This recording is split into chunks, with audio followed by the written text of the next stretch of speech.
प्रकृति उनके। दोस्तों, आज हम बात करेंगे आदि मानव की। आदि मानव की जिंदगी पूरी तरह प्रकाश से जुड़े थे। आदि मानव किसी जंतु से कम नहीं थे। वो प्रकृति के गुलाम थे। जो भी प्रकृति उनके सामने परोसती उसे वो खा लेते थे। मौसम की मार झेलते थे, रात के अंधेरे से डरते थे और रात बिताने के लिए गुफाओं का सहारा लेते थे। मचान बांधकर उसी पर लेट जाते थे। धरती पर हरियाली की चादर पे रंग बिरंगे फूल बिखरे थे, तो वहीं शाम ढलते सूरज के इर्द गिर्द बिखरी लालिमा, दिन में नीले आसमान की चादर, रात में चांद तारे, वर्षा के बाद आकाश में इंद्रधनुष की छटा, ये सब चीजें उसे सुख और शांति प्रदान करते।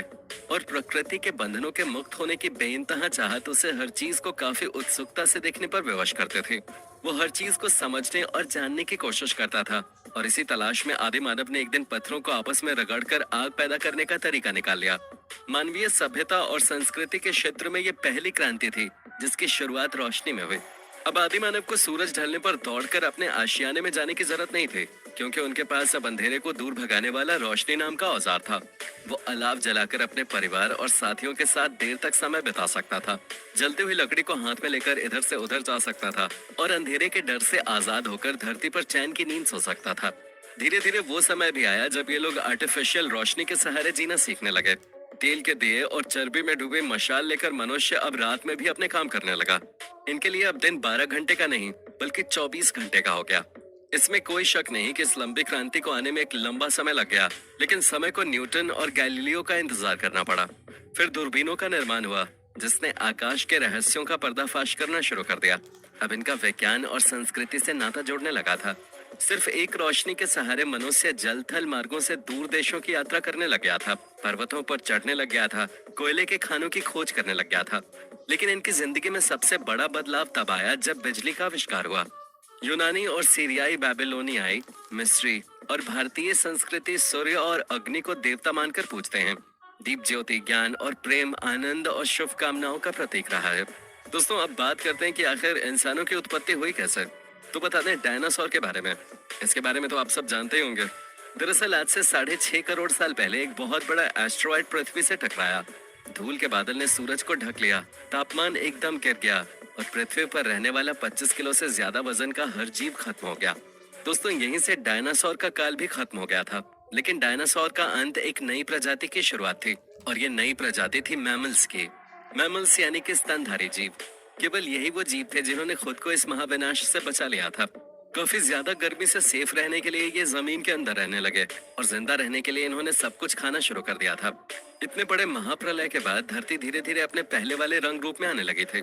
फिर से नए पेड़ पौधे उगने लगे थे, और पृथ्वी पर जो 5% जीव बच गए थे, उनमें अडॉप्टिव रेडिएशन की प्रक्रिया से काफी सारी नई प्रजातियां जन्म होने लगी थी। ईओसिन एपॉक में 5.5 करोड़ साल पहले बंदर जैसी प्रजातियां आनी शुरू हुई। इनकी आंखें सर में आगे की तरफ थीं। इसी काल में प्राइमेट्स में सर के अंदर एक इम्पोर्टेंट एवोल्यूशन हुआ। इनके स्पाइनल कॉर्ड को इनके दिमाग से जोड़ने वाला छेद, जिसे फोरमेन मैग्नम कहते हैं, वहां स्कल के पिछले हिस्से के बेस से अंदर की तरफ शिफ्ट होने लगा। यानी कि अब जो प्रजाति आई वो सीधे खड़े होकर चलने में सक्षम थे। आज से 4.7 करोड़ साल पहले धरती के वातावरण में लगातार बदलाव होने शुरू हो गए थे। धरती की टेक्टोनिक प्लेट्स में हलचल हुई, जिससे धरती के 2 महाद्वीपों का एक दूसरे से आमना सामना हुआ। ये वही भूभाग हैं जहां आज हम इंडियंस रहते हैं, यानी कि इंडिया, जो एशिया महाद्वीप की तरफ तेजी से बढ़ रहा था। इन दोनों महाद्वीप के आपस में टकराने की वजह से हिमालय जैसे पहाड़ खड़े होने लगे थे। ये वही पर्वतमाला है जिसे आज हम दुनिया की सबसे ऊंची चोटी के रूप में जानते हैं, यानी कि माउंट एवरेस्ट के रूप में।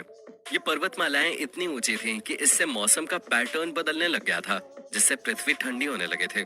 इस पर्वत श्रृंखला से गिरने वाली बर्फ ने आगे चलकर कई नदियों का निर्माण किया। ये वही नदियां थी जिनसे आज हमारी आधे से ज्यादा आबादी को पीने का पानी मिलता है। ओब्लियोसिन एपॉक में 3 करोड़ साल पहले ग्लोबल कूलिंग हुई, जिससे घास के मैदान बढ़ने लग गए थे और जंगल घटने लगे थे। तब ऐसे जानवर विकसित हुए जो खुले मैदान में रह सकते थे, और इन्हीं के साथ साथ दूसरे जानवरों को खाने वाले जानवर भी विकसित होने लगे। लगभग 1 करोड़ साल पहले पृथ्वी वो रूप लेने लग गई थी जिसे आज हम देख रहे हैं। धरती का वातावरण आज के समान बन चुका था, और धरती के सारे महाद्वीप जाने पहचाने से ही थे। लेकिन अचानक कुछ ऐसा हुआ कि परिस्थितियां फिर से बदलने लगी। 40 लाख साल पहले धरती की टेक्टोनिक प्लेट में एक बार फिर से हलचल हुई, और अफ्रीका के पूर्वी इलाकों में एक नई पर्वत श्रृंखला का निर्माण हुआ। ये पर्वत श्रृंखला थी ईस्ट अफ्रीकन रिफ्ट वैली। इस पर्वत श्रृंखला के उभर जाने से यहाँ के हरे भरे जंगलों में आने वाली मौसमी हवा का मानसून पूरी तरह रुक गया, और इस वजह से यहाँ के जंगलों में बारिश आनी बंद हो गई। और इन्हीं जंगलों में रहते थे द ग्रेट एप्स। और यही है हमारी करोड़ों साल पहले की पहचान। यही हमारे पूर्वज हैं जो पिरोला पिचेकस कहलाते हैं। हमारे परिवार की शुरुआत इसी ग्रेट एप से हुई। पिरोला पेड़ों पे रहते थे और फल खाते थे। इनका वजन काफी ज्यादा होता था, इसलिए ये एक डाल से दूसरी डाल पर नहीं जा पाते थे, इसलिए बस झूलते रहते थे। कभी कभी अपने दोनों पैरों पे भी खड़े हो जाते थे। ये चल तो सकते थे, लेकिन इनके चलने की क्षमता जमीन पे नहीं बल्कि पेड़ों पे हुई। दो पैरों पे चलना इंसानों की नहीं बल्कि एप्स की खोज थी। आगे चल के ये ग्रेट एप्स जलवायु और जगह के अनुसार बदल गए। कुछ चिंपैंजी और गोरिल्ला में विकसित हुए तो कुछ इंसानों में विकसित होने लगे। ये पूरे अफ्रीका में फैले हुए थे। बारिश के बंद हो जाने से यहाँ के जंगल सूख गए थे। इसका सबसे ज्यादा असर इन एप्स पर पड़ा। जंगल सूख जाने से खाने की समस्या पैदा होने लगे थे और इसलिए अब ये पेड़ों से उतरकर खाने की तलाश में जमीन पे आ गए थे। ये एड्रिपिचेकस रमीरस हैं। ये हैं हमारे पूर्वज जिन्होंने जमीन पर मानव इतिहास का पहला कदम रखा और इनके एक कदम से आज इंसान ने चांद पर कदम रख दिया है। इनका दिमाग संतरे जितना बड़ा था और इनकी लंबाई 4 फीट तक थे। ये हमारे वंश के सबसे पहले सीधे चलने वाले जीव थे। कई हजार सालों के बाद ये अपने 2 पैरों पे चलने लगे थे। इससे इनकी एनर्जी कम खर्च होते थे और सबसे बड़ी बात ये थी कि ये चलते चलते भी खा सकते थे। समय के साथ साथ इनका विकास होता गया और हमारे पूर्वज धीरे धीरे विकसित होने लगे थे।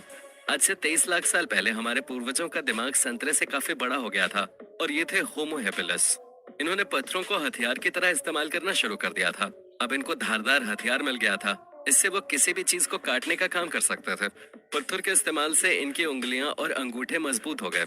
समय बीतने के साथ ही हमारे पूर्वज एक ग्रुप में दूसरे जानवरों का शिकार करने लगे थे और ये थे होमो इरेक्टस, जो दूसरे किसी भी जानवर से ज्यादा होशियार थे।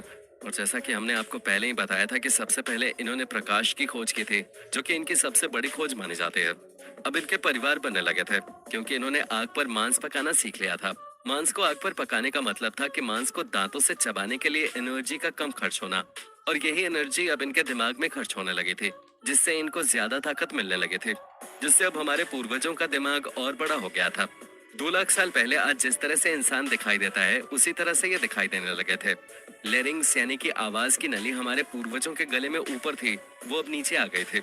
अब ये लोग थोड़ी कठिन आवाजें भी निकालने लगे थे। अब इन्होंने बोलना शुरू कर दिया था। पहली बार लोग आवाज सुनकर समझने लगे थे। एक इंसान से दूसरे इंसान तक जानकारी पहुंचने लगी थी। और दोस्तों, यही वो विकास का अंतिम चरण था जिसके बाद विकसित होकर हम बने थे। हम यानी कि होमो सेपियंस। 1 लाख साल पहले इंसान कहीं भी जा सकता था। उसके पास फुर्तीले हाथ और पुराने हथियार थे। करीब 50,000 साल पहले आइस एज शुरू हो गया था और नॉर्थ पोल से आगे बढ़ने लगा था। उस समय इंसान ऑस्ट्रेलिया और चाइना तक पहुंच गया था। 30,000 साल पहले इंसान पहली बार यूरोप पहुंच गया था। जब बर्फ अपने चरम पे थी तो इंसान नॉर्थ ईस्ट पहुंच गया और धीरे धीरे इस तरह पूरी दुनिया में इंसान बसने शुरू हो गए थे। इंसानों की शारीरिक बनावट जलवायु के हिसाब से बदलती चली